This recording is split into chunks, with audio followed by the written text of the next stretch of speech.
asalaamaaleykum mbokki Sénégal salaamaaleykum mbokki àddina naka tiis lañu yeewu fii ci diwaanu Sénégal foofee dëkk bu ñu naan Bambey ginnaaw nag ba bis bi départ ci yoonu Dakar jëm foofee ci yoonu Touba Mbacké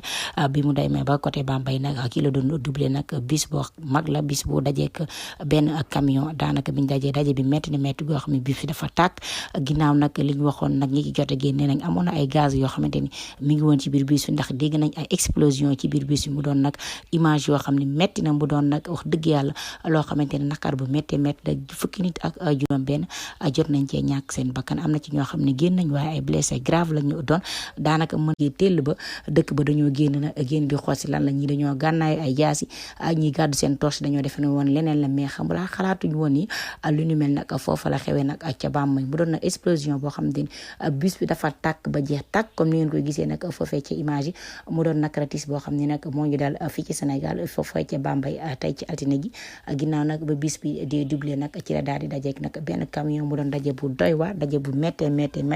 ñu bari nag jot nañ ci ñàkk seen bakkan